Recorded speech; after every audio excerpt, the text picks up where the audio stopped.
Europe 1, Pierre de Villeneuve. Pierre de Villeneuve, vous recevez maintenant la psychothérapeute Sylvie Tenenbaum, auteure de Ce que disent nos cadeaux aux éditions Le Duc. Bonjour Sylvie Tenenbaum. Bonjour. Ce matin, les enfants se précipitent sous le sapin pour voir ce que le Père Noël leur a apporté. Et pourtant, il y a ceux qui refusent de faire des cadeaux. On les appelle les cadeauphobes et vous les avez étudiés. Oui, il y a ceux qui refusent de faire des cadeaux parce qu'ils ne veulent pas dépenser d'argent, ils sont radins. Et il y a surtout ceux qui ont peur de se planter, aïe, je ne sais pas comment faire, je ne sais pas ce qui va lui plaire. L'année dernière, je ne sais plus ce que je lui ai offert, donc ils ne savent plus trop quoi faire. Et alors, il y a la catégorie des gens qui n'ont pas tellement envie de nourrir le lien affectif avec les autres, qui se sentent trop contraints parce que c'est une obligation. Ouais, c'est encore Noël, il faut faire des cadeaux, j'en ai marre, tous les ans c'est pareil. Ce sont les gens qui se disent un petit peu ce genre de choses. J'en ai marre, j'ai même eu une patiente qui en pleurait à l'idée de Noël approcher. Ah mais ça c'est extraordinaire. Est-ce que c'est un peu comme les gens qui se disent « Moi j'aime pas les premiers de l'an parce qu'il faut être heureux, il faut être content le premier de l'an et moi j'ai pas du tout envie d'avoir ce genre d'obligation ». Tout à fait, il y a des gens qui se disent « Mais moi j'ai pas envie de faire la fête quand on me demande de la faire, je la fais quand je veux pas me sentir obligée, personne ne m'obligera à rien, ni à faire des cadeaux, ni à faire la fête, ni à souffler dans un truc qui fait tut ou mettre un chapeau pointu, c'est ça. » Des gens comme ça. Ce que vous dites est assez intéressant sur cette patiente qui est arrivée, j'imagine, dans votre cabinet. Ça veut dire que nous, de l'extérieur, on voit quelqu'un qui n'a pas pris la peine de faire un cadeau ou qui du coup a renoncé. Et en même temps, cette personne-là, et on ne le sait pas forcément, il y a une souffrance. Il y a une vraie souffrance. C'était début novembre. Rien qu'à l'idée de décembre et des cadeaux, elle l'a piqué une crise de nerfs. Elle était en larmes parce que il y a une nombreuse fratrie, il y a beaucoup d'enfants, de neveux et nièces, etc.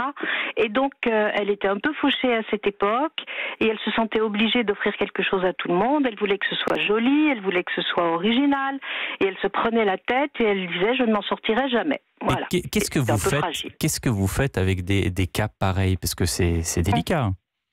Eh ben, je leur dis de parler avec les frères et sœurs, de s'entendre pour faire une cagnotte, pour que tout le monde participe aux cadeaux, surtout pour les enfants et moins pour les adultes. Noël, c'est une fête pour les enfants. Il y a une ségrégation dans les offreurs. Il y a ceux qui pensent vraiment à l'autre, ceux qui pensent à soi aussi, ça c'est très intéressant, et ceux qui s'en fichent.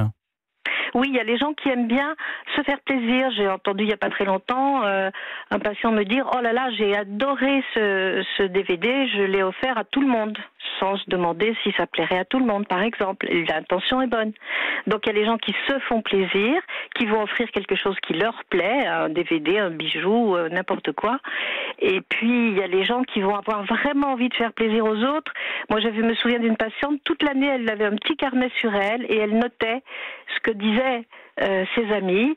Moi j'aime bien tel chanteur, j'aime bien tel auteur, j'aime bien tel vêtement, etc. Et comme ça, en novembre, tout était bouclé. Elle avait acheté tout au long de l'année ce qui plaisait aux personnes.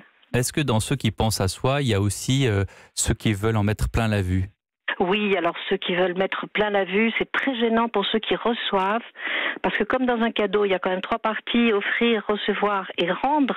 Implicitement, on se sent obligé de faire à son tour un cadeau, soit ce jour-là, soit un autre jour. Et comment rendre si on n'a pas les moyens de faire un cadeau qui coûte très très cher. Et c'est surtout tout le monde regarde celui qui offre et ça peut créer des jalousies aussi. Voilà. C'est intéressant cette équation en 3 fois là, que vous faites avec surtout le rendre. On n'y pense jamais à ça. Qui avait trouvé ça. Qui ça, pardon? C'est un sociologue, Marcel Mauss, qui avait trouvé ça. Et c'est vrai que quand on reçoit un cadeau, implicitement, on se sent dans l'obligation de rendre un jour ou l'autre, que ce soit en proportion ou pas. Mais si vous me faites un cadeau, je me sentirais un peu obligée de vous en faire un. Est-ce que vous constatez de plus en plus de cadeauphobes? Est-ce que c'est un phénomène en croissance?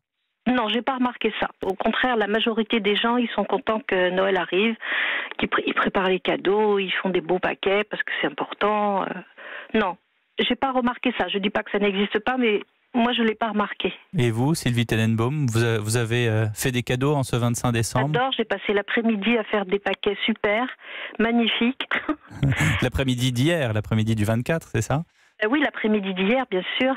Et alors, vous avez donné, comme vous le dites joliment, vous avez donné une partie de vous à ceux auxquels vous offrez? j'ai pas l'impression de donner une partie de moi. Je donne mon amour, mon affection. Bah, c'est déjà énormément. Je peux pas donner plus. Bah, c'est tout. On vous demande surtout pas de donner plus. Merci beaucoup Sylvie Tenenbaum d'avoir été avec nous sur Europe 1. Au revoir. 6h, 9h, Pierre de Villeneuve sur Europe 1.